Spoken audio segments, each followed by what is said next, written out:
Hi, I'm Ron Dunn. I'd like to welcome you to Precision Carpentry in Oceanside, California, where we're going to take you inside for a look at a home theater showroom. We're going to talk to some people about the design and implementation of a home theater that we're actually building in Rancho Santa Fe, California.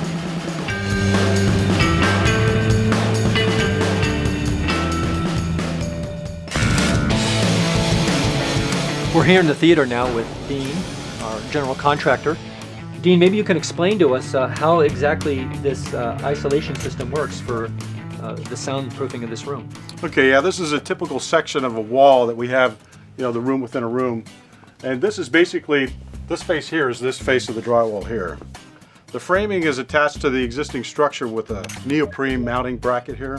Then there's the sound insulation material. This is a sound absorption material that actually turns the sound into heat. These are 2 layers of mass-loaded vinyl, 2 pounds per square foot. The typical theater would just have 1 layer of this. Then there's an isolation bracket. This is called an SSP clip here. You can notice the screws are mounted through just the steel. The rubber neoprene is mounted to the hat channel, which totally isolates the drywall screws and the drywall to the structure. We've got the first layer of drywall here. The second layer is laminated with a product called green glue, which absorbs low frequency. The drywall is alternated on seams. In the corners, the drywall is not supposed to touch. There's actually some caulking in the joint, staggered. The ceiling is hung separately below this joint with another caulking joint. So what this means to the rest of us, if I understand it correctly, is that you can be in here watching an action movie at reasonable volume, even high volume levels, the bass and all the sound going on, and people in the room next to you or even the living space above you won't be disturbed by what you're doing in the room. That's correct. This system will contain about 90 decibels of sound. All right.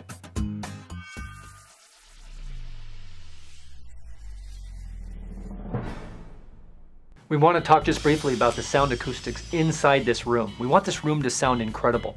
And for that, we're going to turn to our professional Eric here to tell us, how have you engineered this room so that it sounds so good?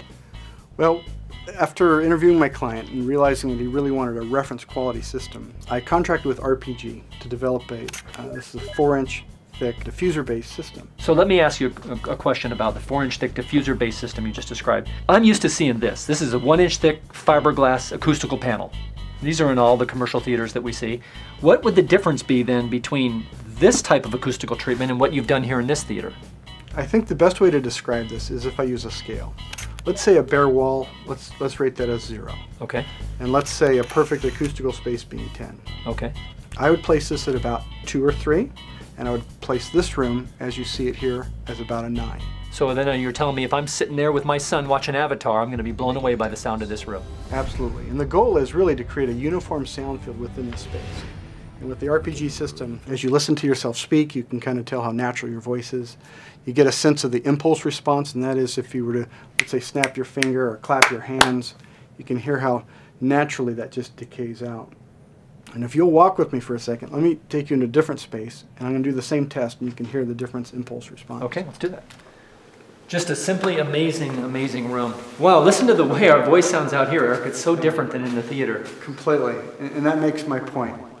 The reason you go to that level of reference quality or studio quality acoustics is so that when you're in that space, you have excellent impulse response. What I mean by that is, even as you hear my voice, or if I snap my fingers or clap my hands, you can hear how that sound continues on and on and on. Yeah, it sounds like the sound is bouncing off the walls and coming back at us. Right, so that's the difference between a room with no treatment and a room with maximum level of treatment. And how that benefits when you're sitting in the room and listening is you'll get a greater sense of 3-dimensionality within the soundstage. The spatial cues from rear and side effects become much more apparent. The soundstage becomes wall-to-wall, floor-to-ceiling. In addition, imagine adding 7 or 9 speakers in a space like this and trying to turn up the volume and enjoy the experience. Yeah, there's no way. Not the same thing.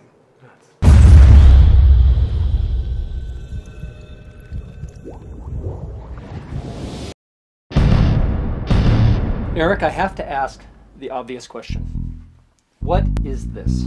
This is a custom-built subwoofer. Subwoofer. Now wait a second. I've seen a lot of subwoofers in theaters, and I've never seen one 8 feet tall with 8 cones. And I noticed that there's 3 of them in the room. Can you explain why that's necessary? It's important that you have excellent bass response. The subwoofer really adds all the drama to the whole interaction within the sound system. And so what we did is I hired PB & Audio to design a custom-built subwoofer. We wanted to mimic as close as we could to the Wisdom sound, which is a large line array, and we wanted small pistons with high output. That's why we chose to do a line array of 8 drivers. So we've got a good education now on the bass speakers in this sound system, but obviously there's a lot more to talk about. Wisdom Audio, I understand, was hired to provide the center and surround sound channels in this theater. We've got a representative here from Wisdom Audio to help us understand what these speakers are all about.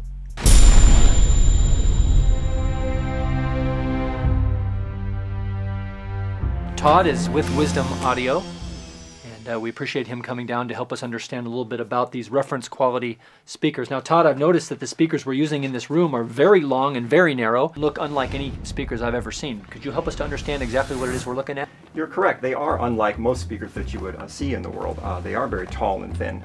This happens to be our L150, a reference speaker within the Sage series.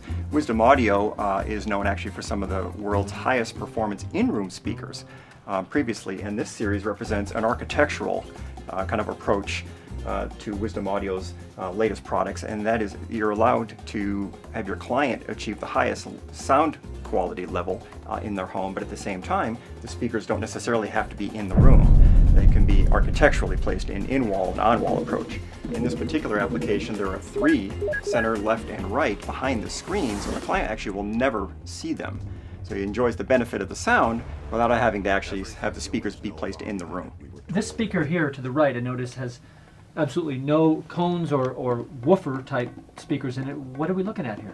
This is what's referred to as a line source, and this is also very uncommon in the speaker industry. Most speakers are what's referred to as point sources, in that they are small circular point source drivers, and when they radiate sound into your client's home, into your room, they do so in the form of an expanding sphere, and as a result, largely what you hear at your listening position is a series of just reflections and bounces going all over the material and the construction material in your room. A line source does not radiate above or below its physical dimension, so it will come out with beautiful side-to-side dispersion, but it does not generate sound into the ceiling or into the floor.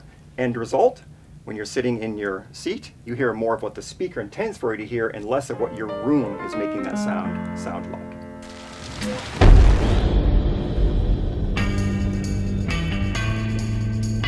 As you can tell by the noise level and how much louder we have to speak to be heard in here, we're in the equipment room now of this home theater. Again, we're here with Eric and Todd from Wisdom Audio.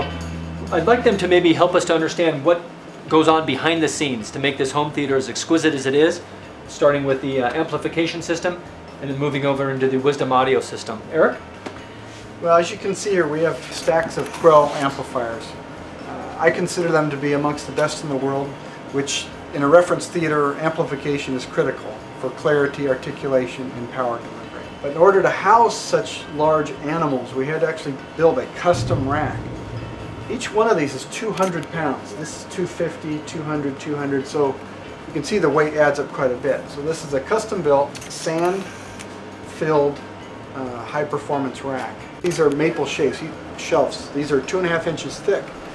And if you watch, I can try and move them a little bit. They're actually sitting on rubber isolation bumpers. We didn't want any of the vibration caused from this room or the theater to create sound problems with the equipment.